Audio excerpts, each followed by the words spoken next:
विजयराव, तुम्हाला काय वाटतं, तिला कसं बाहेर काढायचं या धक्क्यातून? तुम्हीच आता आम्हाला काहीतरी सांगा. अहो, ध्यानी मनी नसताना हा इतका धक्का बसलाय ना आम्हाला. अहो, इतकं छान जुळून आलं होतं सलीलशी, पण हे असं झालं मध्येच. आणि तुम्हाला सांगतो, मनू सगळ्यांशी मोकळेपणाने बोलत नाही. आम्हाला वाटत होतं की ती जावई बापूंशी बोलली का तिला बरं वाटेल. तशी त्यांची मैत्री होती आणि हॉस्पिटलमध्ये रोज त्यांचं बोलणं होत होतं. आणि हो, जावई बापू भेटायला सुद्धा आले होते तिला. हिने सरळ नकारच दिला त्यांच्याशी बोलायला. छे, मनूचं हे वागणं अगदी चुकलेलं आहे आमच्या. नाही, तिलाही ऑकवर्ड वाटलं असेल बोलायला, नाही का? असं नाही, पण जी माणसं आपल्याला नेहमी मदत करतात, आधार देतात, अशा आपल्या जवळच्या माणसांना असं करू नये. त्यांच्याशिवाय कोण असं हो आपल्याला? हो, खरं आहे. पण अहो, पण ती तुम्हाला भेटली, बोलली तुमच्याशी, तेव्हा तिच्या जीव आल्यासारखं वाटलं. तिच्या मनावरचं दडपण कमी झाल्यासारखं वाटलं. पण मग जावई बापूंशी बोलायला का नकार दिला असेल तिने? आणि आता विचारता सुद्धा येत नाहीये ना. तुम्हाला काय वाटतं? मला म्हणजे ना, काय काय बोल, मी तुम्हाला रिक्षापर्यंत सोडून येतो.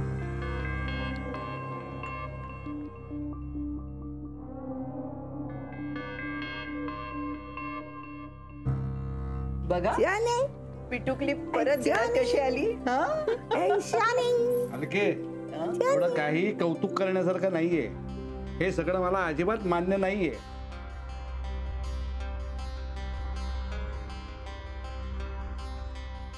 माई, मी म्हणतो की तू का परवानगी दिलीस तिला इथं ठेवायला? नानू, खरंच सांगते, मला माहित नव्हतं, पण हिला पाहिली आणि इथे ठेवून घेतली. त्या आजी आजोबांची दया आली रे मला.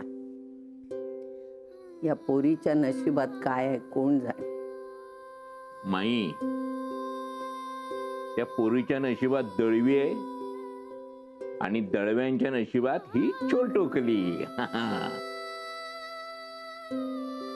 मधू, असं काही नाहीये बरं का. तसंच आहे, म्हणूनच तर माईने तिला इथं ठेवून घेतले ना. आणि नानू, तू सुद्धा घाबरतोस हा? तिचा लळा लागेल ना छोटुकलीचा, म्हणून. खरं आहे का नाही सांग, खरं आहे का नाही तेवढं सांग मला. नाही, तसं काही नाहीये. आई, आपण सांभाळूया हिला. अहो, सगळ्यांच्या खांद्यावर बागडताना ही कशी मोठी होईल पत्ता सुद्धा लागायचा नाही. अगं, पण मोहनचं काय? हिच्यामुळे तो घर सोडून गेलाय.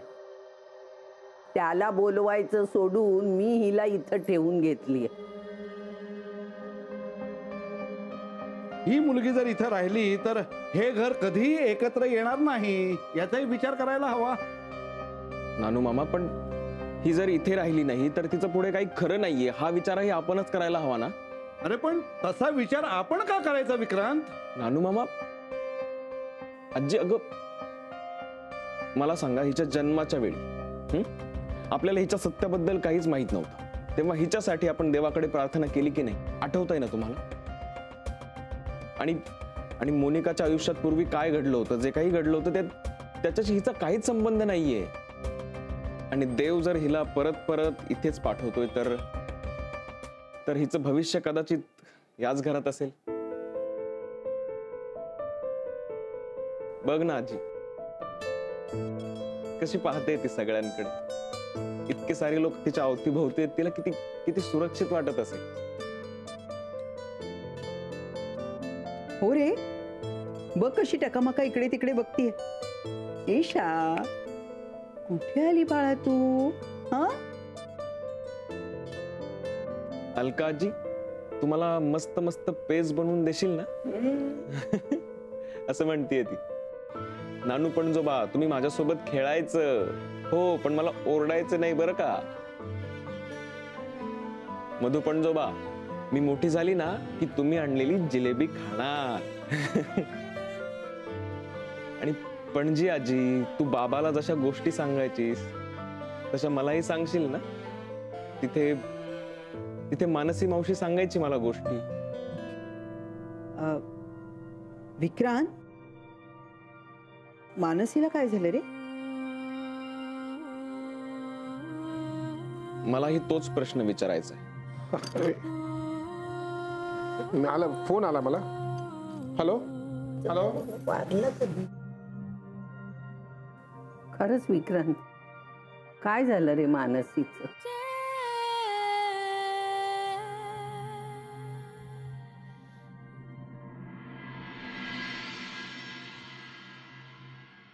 का पण का आजी? हो हो मनू, एवढी एकदम अपसेट होऊ नको, ऐकून घे. पण तुम्ही मला सांगितलंही नाही, का असं केलं? अगं पण म्हणू, जरा आमचा विचार कर. झेपत नाही आता आम्हाला. हो मी आहे ना आजोबा, असं काय करता तुम्ही? तू घेतेस का काळजी तिची, त्यात वादच नाही. पण तूच आता डिस्टर्ब आहेस. ईशाला मधून मधून ताप येतो, मग तिला डॉक्टरांकडे नेण्यासाठी आम्हालाच धावाधाव करावी लागते. आता या वयात सगळ्याचीच काळजी वाटते ग खूप.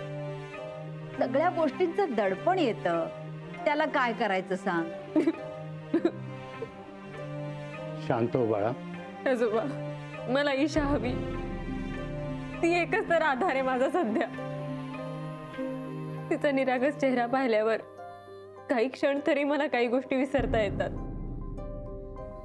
प्लीज आजोबा. हो ग बाळा, पण काय झालं? ईशाला दळवींकडे सोडून आलो होता मी.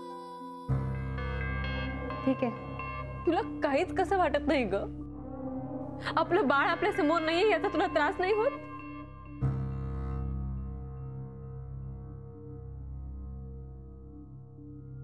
ह्या SMS चा अर्थ काय होतो बाबा? आहे तुमच्याकडे काही उत्तर? सलीलने तिच्याशी नातं तोडले म्हणून ती माझी मैत्री तोडते, हे बरोबर आहे का? आता हे म्हणजे एकाच्या चुकीची शिक्षा दुसऱ्याला दिल्यासारखं नाहीये. हो. बाबा, तिची मानसिक स्थिती बरी नाहीये हे तुम्हाला मान्य आहे ना? मग आपण तिला त्यातून बाहेर काढायला हवं, बरोबर? हो. बाबा, फक्त हो हो नका म्हणू तुम्ही, प्लीज. विक्रांत, हो बाबा, या क्षणाला मी तुमचा मुलगा म्हणून नाही, मित्र म्हणून तुमच्या समोर उभा राहिलोय. प्लीज मला सांगा, मानसीने तुम्हाला काय सांगितलं? पण मला विक्रांत बद्दल जे वाटतंय त्याला सलील प्रेम असं म्हणतोय. तू त्याला सांगायचं, स्पष्टीकरण द्यायचं, त्याला समजवायचंस. नाही करू शकले मी. का? कारण तो जसं जसं बोलत गेला तसं तसं मला त्याचं म्हणणं पटत गेलं काका. बाबा, या प्रश्नाचं उत्तर आता फक्त 3च व्यक्तींना माहित असू शकतं. एक म्हणजे सलील, ज्याच्याशी आता आपला काहीही संबंध नाही. दुसरी व्यक्ती मानसी, जिचं हे उत्तर आहे. आणि तिसरी व्यक्ती तुम्ही आहात बाबा, ज्या व्यक्तीला सगळं माहिती आहे कदाचित, पण मला सांगायचं नाहीये. ठीक आहे, आता तुम्हीच ठरवा मला कधी सांगायचं ते. मी माझ्या कामाला लागते.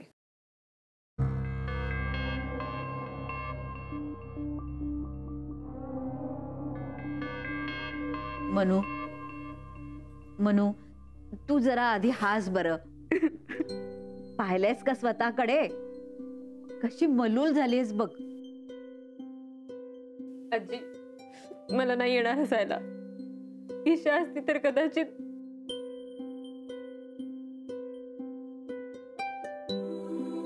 म्हणू, तू पूर्वीसारखी हसती खेळती हो.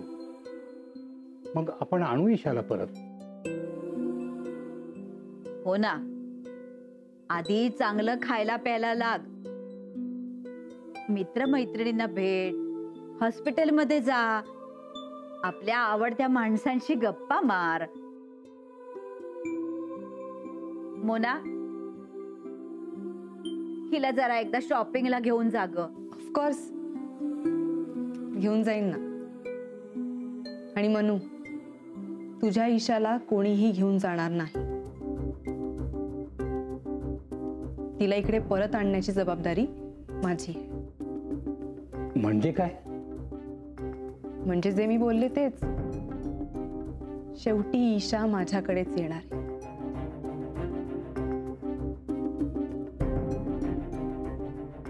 म्हणजे आपल्याकडेच येणार आहे. तू काय करणार काय आहेस?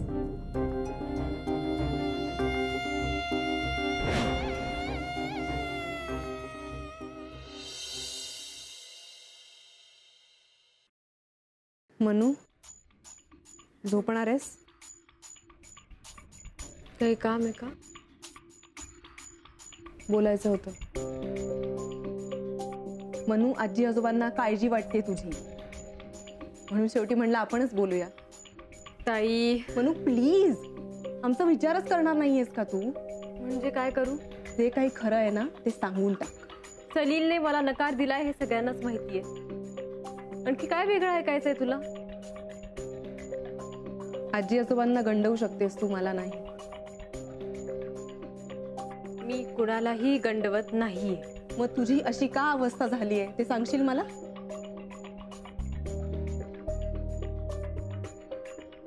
मनू प्लीज, नुसत्या झोपेच्या गोळ्या घेऊन काही होणार नाहीये.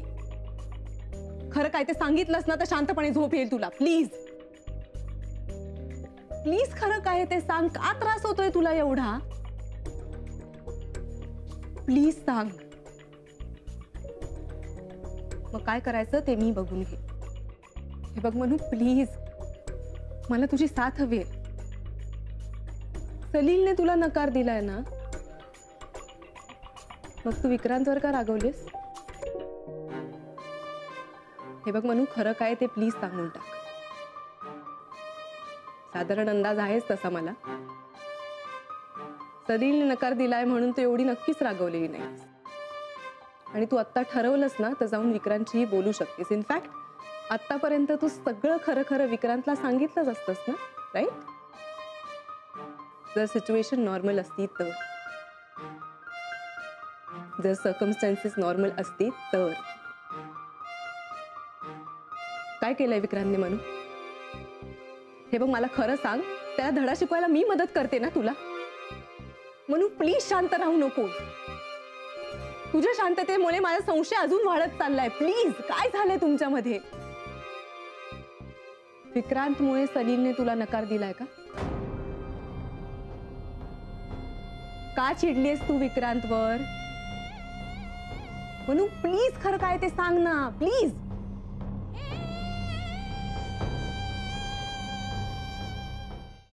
अरे बोल ना, बोलत का नाहीयेस? कारण माझ्याकडे सांगण्यासारखं काय नाहीये म्हणून. अरे ते आजोबा सुद्धा तुला विचारत होते ना. मलाच का सगळे विचारतात? अरे राजा, काय आहे हे बघ, दुकानात गिरायकाशी काय वाद झाले तर तू सोडवतो, तू सल्ले देतो. मानसीकडे सुद्धा तू काहीतरी बोलला असणार म्हणून ती तुझ्याकडे बोलली असेल. अरे कौतुकाने बोलते राजा मी. मला खरंच काय माहिती नाहीये. बर, मानसी बद्दल नको सांगूस. मग जाऊ का मी? अरे अरे थांब ना बाबा, मी तुला इथे दुसऱ्या गोष्टीसाठी बोलावलंय. काय आहे, आपण इथे ईशाला ठेवून घेतलीये. आपला विक्रांत तिच्या बाबतीत भावूक झालाय. म्हणजे तू कुठल्या अर्थाने विचारस?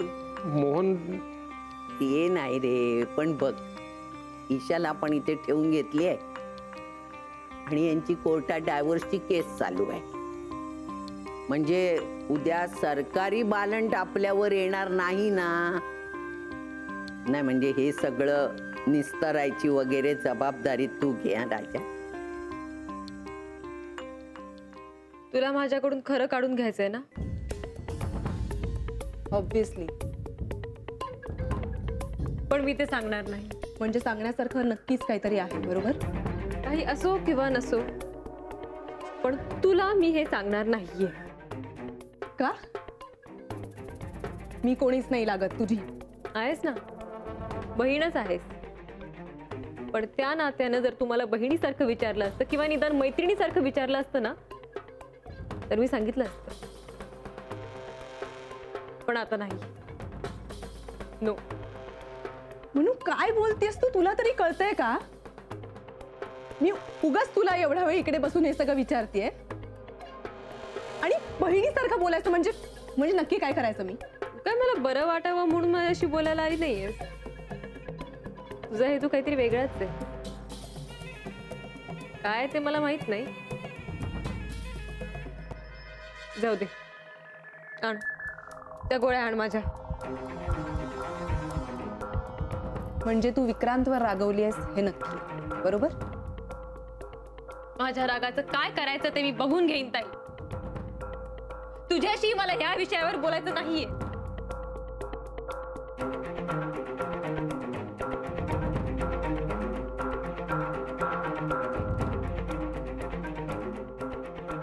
मला वाटलंच होतं तू काहीच सांगणार नाहीये, कारण त्याविषयी तुझ्या मनात असलेल्या भावना या तशाच आहेत तशा मला वाटल्या होत्या.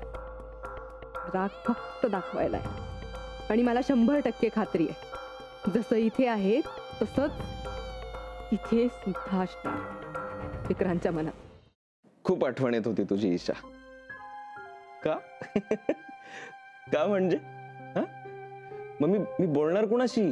मी जोक्स, माझ्या छान छान गोष्टी कुणाला सांगणार? आणि हा, मला एकट्यालाच नाही, सगळ्यांना तुझी आठवण येत होती. म्हणजे आजी, आजोबा, नानू पणजोबा, मधू पणजोबा, सगळ्यांना आठवण येते तुझी. ईशा, काय झालंय ग तुझ्या मावशीला?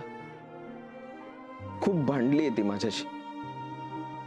का भांडलीये त्याचं कारण सांगत नाहीये, का चिडलीये तेही सांगत नाहीये. आणि तरीही मी भेटायला गेलो तर म्हणते की मला तुझी आठवणही नकोय. काय झालंय ग? हा, काय झालंय? तिला इतका का राग आलाय माझा? ती तुझ्याशी बोललीये का ती? हा, तुला काही सांगितलंय तिने? ईशा, अशी नाही वागत ग ती कधीच. असं कधीच वागली नाहीये. मग अचानक काय झालंय तिला? आणि इथे मला हे कोणाला सांगताही येत नाही. इथे प्रत्येक जण स्वतःतच अडकलेला आहे. काय प्रॉब्लेम असणार आहे तिला माझ्याविषयी ईशा? हा,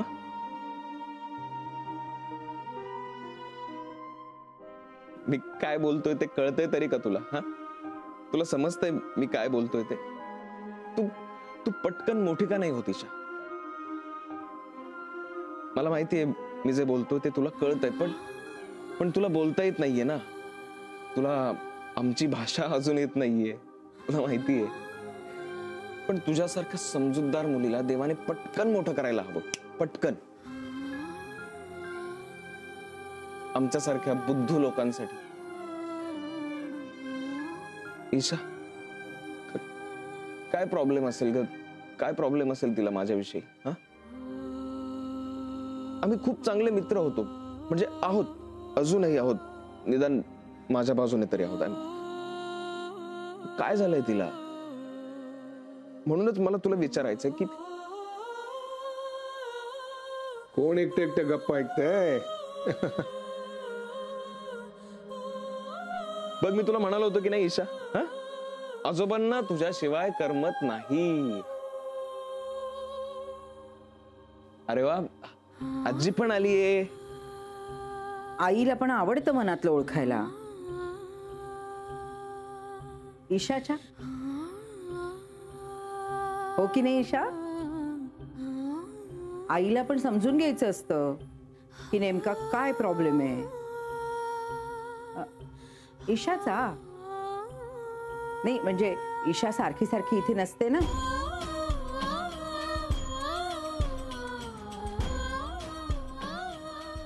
अरे बापरे, आम्हाला उचकी आली. उचकी आली हं? उचकी आली. प्रॉब्लेम हा आहे की आठवण येते ईशाला मावशीची का मावशीला आठवण येते ईशाची. आत्ता कळायला लागलाय प्रॉब्लेम.